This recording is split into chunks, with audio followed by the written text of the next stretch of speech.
నమస్తే. Welcome to it's UTV. నేను మీ సతీష్ కారింగుల. తెలంగాణలో పెద్ద ఎత్తున పెట్టుబడుల కోసం ముఖ్యమంత్రి రేవంత్ రెడ్డి దావోస్ పర్యటనకు వెళ్లారు. ఆయనతో పాటుగా మంత్రులు కూడా వెళ్లారు. శ్రీధర్ బాబు, పొంగులేటి శ్రీనివాసరెడ్డి వీళ్ళందరూ మంత్రులు కూడా వెళ్లారు. దాదాపు గతంలో ఏదైతే 2025లో 1,75,00,000 పైన అంటే దాదాపు 2,00,000 కోట్లకు పైగా పెట్టుబడులు తీసుకొచ్చినామని చెప్పినారు. ఇప్పుడు 2,00,000 నియర్ బై అంటే 2,00,000 పైన కోట్లు పెట్టుబడులు తేవాలనే లక్ష్యంగా ఇప్పుడు దావోస్ పర్యటనలో భాగంగా బిజీగా గడుపుతా ఉన్నారు. సో మొత్తం రేవంత్ రెడ్డి మంత్రివర్గం కూడా. సో చూద్దాం ముఖ్యంగా మరి ఏ ఏ కంపెనీలు ఏంటి అనే విషయాలైతే చూద్దాం. తెలంగాణకు పెట్టుబడుల వెలువ వరంగల్, ఆదిలాబాద్ విషయంలో సీఎం కీలక ప్రకటన. దావోస్ వేదికగా తెలంగాణలో పెట్టుబడులు పెట్టేందుకు పలు సంస్థలు ముందుకు వస్తున్నాయి. సో ముఖ్యంగా పెద్ద ఎత్తున అన్ని సంస్థలు కూడా ముందుకు వస్తున్నాయట. ముఖ్యంగా దీంట్లో ఏ అంటే ముఖ్యంగా ఇన్ఫర్మేషనల్ టెక్నాలజీ, డాటా ఇవన్నీ అంటే ముఖ్యంగా సాఫ్ట్వేర్ కంపెనీలకు సంబంధించి వస్తూ ఉన్నాయి. తెలంగాణలో బ్లైజ్ ఒప్పందం ఏఐకి సంబంధించినటువంటి పెద్ద ఎత్తున వచ్చే 2 దశాబ్దాల్లో $3 ట్రిలియన్ ఆర్థిక వృద్ధి లక్ష్యానికి కీలకమని రేవంత్ రెడ్డి చెప్తున్న పరిస్థితులు కనబడతా ఉన్నాయి. 6,000 కోట్లతో రియాక్టర్ విద్యుత్ ప్లాంట్. సో మొత్తం ఇవన్నిటికి గాను మొత్తం పెద్ద ఎత్తున పెట్టుబడుల కోసం అక్కడ అన్ని జిల్లాలకు సంబంధించిన విషయాలు మాట్లాడుతూ ఉన్నారు. వరంగల్ లేదా ఆదిలాబాద్లో ఎంఆర్ఓ విమానయాన రంగంలో పేరు పొందినటువంటి అమెరికాకు చెందిన ఈ సంస్థ ఏదైతే సర్గాడ్ సంస్థ ఉందో దాంతో 1,000 కోట్లు దాదాపు 1,000 కోట్ల పెట్టుబడులు పెట్టేందుకు తెలంగాణ ప్రభుత్వంలో ఈ సర్గాడ్ ఇట్లాంటి చాలా సంస్థలు కూడా వస్తున్న పరిస్థితులు అయితే కనబడతా ఉన్నాయి. 1,78,00,000 కోట్లు 1,78,00,000 కోట్ల పెట్టుబడులు 2025లో వచ్చినాయని ప్రభుత్వం చెప్తుంది. సో ఇప్పుడు 2,00,000 కోట్లే లక్ష్యంగా ప్రభుత్వం ఈ దావోస్ పర్యటనలో మొత్తం బిజీగా ఉన్నారు. దాంతోపాటు ఏదైతే టెక్నాలజీ ఆ సాఫ్ట్వేర్ కంపెనీలు కావచ్చు, ఐటీ రంగానికి సంబంధించినవి కావచ్చు, ఏఐకి సంబంధించినటువంటి సంస్థలు మొత్తం హైదరాబాద్ ఒకటే కాకుండా వరంగల్ మొత్తం కూడా వరంగల్కి సంబంధించి, ఆదిలాబాద్కి సంబంధించి, మహబూబ్ నగర్కి సంబంధించి ఫోర్త్ సిటీలో పెద్ద ఎత్తున కార్యక్రమాలు చేపట్టాలనేది ఇప్పటికే రేవంత్ రెడ్డి నిర్ణయం తీసుకున్నారు. సో ముఖ్యంగా నేను అడుగుతున్నది ఏంటి అంటే, సో గతంలో మీరు దాదాపు 1,78,00,000 కోట్లు తీసుకొచ్చినారు. సో మరి ఎంతమందికి ముఖ్యంగా దీంట్లో ఉపాధి దొరికింది, ఎంతమంది లబ్ధి పొందారు, తెలంగాణకి మీరు ఏం చేశారనే చెప్పవలసిన బాధ్యత మీ పైన ఉంటుంది. సో అవి ఎక్కడ కూడా ఈ ఎంఓలు అయినాయి, ఆ ఎంఓలు మరి ఎంఓల వరకే పరిమితం అయినాయా, వచ్చినాయా కంపెనీలు, ఎంతమందికి ఉద్యోగాలు వచ్చినాయి, ఎంతమందికి ఉద్యోగ కల్పన దొరికింది, ఎంతమందికి పెట్టుబడులు ఇక్కడ ఉన్నటువంటి వాళ్ళు పెట్టుబడులు దాంట్లో పెట్టినారు, సో అక్కడి నుంచి ఎంతమంది పెట్టుబడులు పెట్టినారు, సో మొత్తం కంపెనీలకు సంబంధించి కూడా డీటెయిల్స్ చెప్పాల్సిన బాధ్యత ఈ ప్రభుత్వం పైన ఉంటుంది.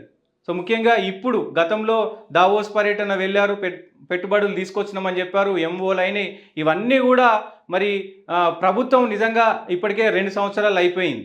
సో ఏ కార్యక్రమాల కోసం మీరైతే వచ్చారో, ఏ కార్యక్రమాల కోసం మీరైతే నాంది పలికారో మొత్తం కూడా అంటే కాంగ్రెస్ ప్రభుత్వంలో పెద్ద ఎత్తున అభివృద్ధితో పాటు ఈ సాంకేతికంగా కానీ మొత్తం వైమానికంగా కానీ అన్ని రంగాల్లో ముందుండాలనేది మీరు ప్రభుత్వంలో తీసుకున్నటువంటి నిర్ణయాల్లో ఉన్నాయి. పెద్ద ఎత్తున ఒక సామాన్యుడు కూడా ఒక కలెక్టర్ అవ్వాలి, ఒక సాఫ్ట్వేర్ పెద్ద ఇంజనీర్ అవ్వాలి, ఒక పెట్టుబడిదారుడు అవ్వాలనేది మీ ఇంటెన్షన్ ఉండే. సో దాంట్లో భాగంగానే ఈ దావోస్ పర్యటనలు ఇవన్నీ చేస్తూ ఉన్నారు. కానీ ప్రభుత్వానికి తెలంగాణకు అటు ప్రభుత్వానికి ఏమైనా లాభం జరుగుతుందా? తెలంగాణకి నిజంగా మీరు తెచ్చినటువంటి దాదాపు ఏదైతే 2,000 కోట్ల దగ్గరలో ఉన్నాయో అవి నిజంగా వచ్చినాయా?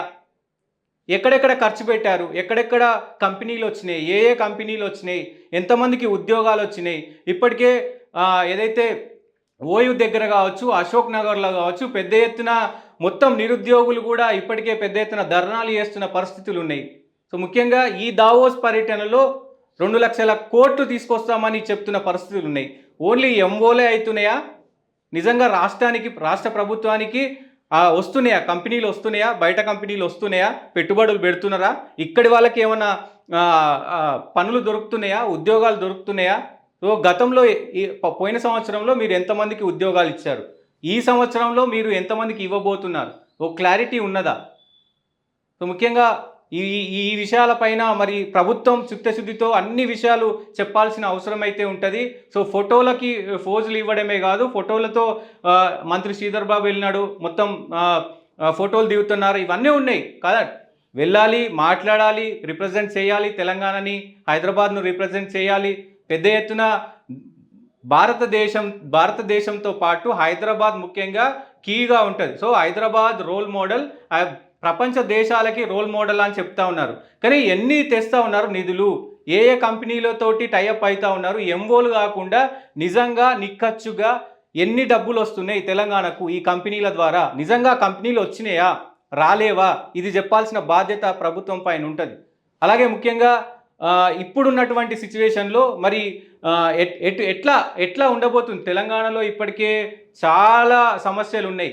సో ఆ సమస్యల పైన ఫోకస్ పెట్టకుండా ఒక వార్త అంటే మీరు బయటికి వెళ్ళిపోతున్నారు, అంటే దావోస్ పోతున్నారు అనేది ప్రతిపక్షాలు అయితే చెప్తున్న పరిస్థితులు కనబడుతున్నాయి. కానీ మీరు వెళ్ళిన దానికి నిజంగా వర్కౌట్ అవుతుందా? వెళ్ళింది పనులు అవుతున్నాయా?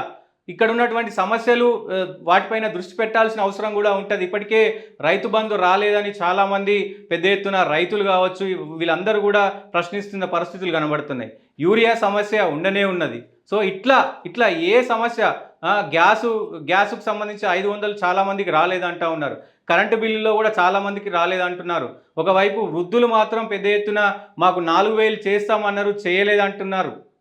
ఇవన్నీ సమస్యలు ఉన్నాయి. సో ఈ అన్ని సమస్యల మీద ఎందుకు మీరు ఒక క్లారిటీ ఇవ్వలేకపోతున్నారు? సో ఓకే, కొన్ని ప్రభుత్వం చాలా మంచి పనులు చేస్తుంది, బస్సు ఫ్రీ పెట్టింది, ఓకే, ఆ మహిళలు హ్యాపీగా ఉన్నారు, బస్సులలో వెళ్తూ ఉన్నారు. సన్న బియ్యం ఇచ్చింది, చాలా హ్యాపీగా ఉన్నారు. అంటే గతంలో ఎప్పుడు కూడా ఇలాంటి నిర్ణయాలు తీసుకోలేదు. మహిళలకు పెద్ద ఎత్తున ఏదైతే కొన్ని లోన్లు ఇస్తూ ఉన్నారు, ఇందిరమ్మ క్యాంటీన్ కావచ్చు, ఇవన్నీ కూడా చేస్తూ ఉన్నారు. ప్రభుత్వం చేస్తున్నది కరెక్ట్గా చేస్తున్న పనులను ఎందుకు చెప్పుకోలేకపోతుంది? అలాగే చెయ్యని వాటికి మా దగ్గర ఇది డబ్బులు లేవు, సో మా దగ్గర ఈ బడ్జెట్ లేదు, సో ఈ టైం కల్లా మేము చేస్తాము, మాకు అంటే ప్రజలకు మీరు సమాధానం చెప్పుకునే అవసరం ఉంటుంది కదా. ప్రజలు మిమ్మల్ని గెలిపించినప్పుడు, ప్రజలు మిమ్మల్ని ఒక స్థానంలో కూర్చోబెట్టినప్పుడు వాళ్లకు చెప్పుకోవాల్సిన బాధ్యత మీ పైన ఉంటుంది. మీరు 100 రోజుల్లోనే మొత్తం కూడా అన్నీ చేస్తామని చెప్పారు, 6 గ్యారంటీలు చేస్తామని చెప్పారు. లేదు, బడ్జెట్ సరిపోలేదు. సో ఇది పరిస్థితి ఉంది, తెలంగాణ రాష్ట్ర పరిస్థితి ఉంది. సో తెలంగాణ రాష్ట్రంలో ఇన్ని వేల కోట్ల అప్పులు ఉన్నాయి, ఇది అయ్యింది అని చెప్పేసి పెద్ద ఎత్తున మాట్లాడాల్సిన బాధ్యత, చెప్పాల్సిన బాధ్యత మీ పైన ఉంటుంది.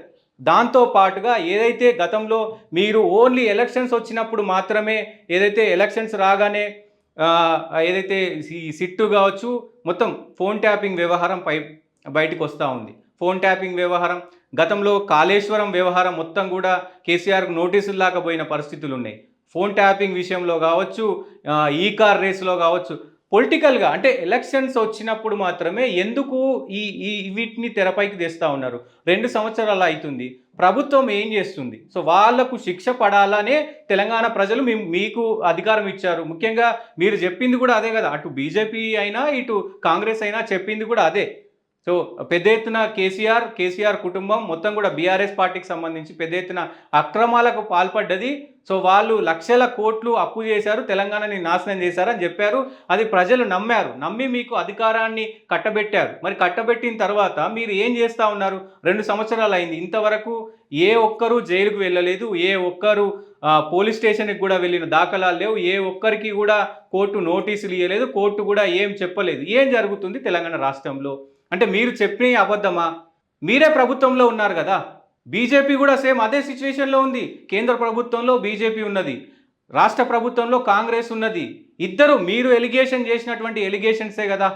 సో మరి ఎందుకు చేయలేకపోతున్నారు? అంటే వాళ్ళు తప్పు చేశారా, చేయలేదా? ఒకటి క్లారిటీగా చెప్పండి ప్రజలకి.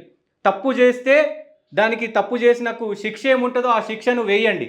లేదు అంటే తప్పు చేయకపోతే మళ్ళీ ఇంకొకసారి ఆ ఆరోపణలు చేయకండి. సో ప్రభుత్వం పైన ఈ బాధ్యత ఉంటుంది, ఇట్లాంటి ఎందుకంటే ఒక్కసారి వర్కౌట్ అవుతుంది, 2 సార్లు వర్కౌట్ అవుతుంది. ప్రతిసారి మీకు ఎలక్షన్స్ రాగానే ఇవన్నీ ముంగటికి కాళేశ్వరం ముంగటికి తెస్తాను, లేదంటే ఫోన్ ట్యాపింగ్ ముంగటికి తెస్తాను, లేదంటే ఇంకోటి ముంగటికి తెస్తానంటే ప్రజలు నమ్మే పరిస్థితులు లేవు. తెలంగాణ ప్రజలు అంత అమాయకులు కూడా కాదు, అన్నీ గమనిస్తూనే ఉంటారు. ఈ ప్రభుత్వానికి పెద్ద ఎత్తున గతంలో అన్యాయాలు జరిగినాయి. సో ఇవన్నీ కూడా చూసి ఈ ప్రభుత్వానికి అవకాశం ఇచ్చిర్రు. ఆ అవకాశాన్ని సద్వినియోగం చేసుకోండి. సద్వినియోగం చేసుకొని ప్రజాపాలన అని చెప్పారు, ప్రజాపాలనని కరెక్ట్గా ముందుకు తీసుకెళ్ళే ప్రయత్నం చేయండి. దాంతోపాటు ఈ దావోస్ పర్యటన కూడా పెద్ద ఎత్తున విజయవంతం చేసుకొని ఇక్కడున్నటువంటి ప్రజలకు, ఇక్కడున్నటువంటి యువతకి మీరు దాదాపు లక్షలు అంటే ఇప్పటికే గతంలో మీరు ఏదైతే చెప్పినటువంటి 2 లక్షలు సంవత్సరానికి 2 లక్షల ఉద్యోగాలు ఇస్తాము అని చెప్పారు. కానీ సరే, ఒక ప్రభుత్వం దిశ కొన్ని వీలైతే కొన్ని కావు. కానీ మీరు ప్రైవేట్ రంగంలోన పెద్ద ఎత్తున ఫోకస్ చేయగలిగితే ఈ దావోసు పర్యటనలకు సంబంధించి పెద్ద పెద్ద కంపెనీలు వచ్చి కనుక ఇక్కడ పెట్టుబడులు పెడితే దాంట్లో పెద్ద ఎత్తున చాలామందికి ఉద్యోగ అవకాశాలు దొరుకుతాయి, లక్షల మందికి ఉద్యోగాలు వస్తాయి. సో ఇట్లా కూడా నిరుద్యోగ యువత అనేది తగ్గుతుంది. సో దానిపైన దృష్టి పెట్టాల్సిందిగా ప్రభుత్వాన్ని ప్రజలు వేడుకుంటా ఉన్నారు, ఇక్కడ యువత వేడుకుంటా ఉన్నారు. మరి చూద్దాం మరి ఏం జరుగుతుందో ఏంటో. సో చూస్తూనే ఉండండి, ఇట్స్ యూటీవీ.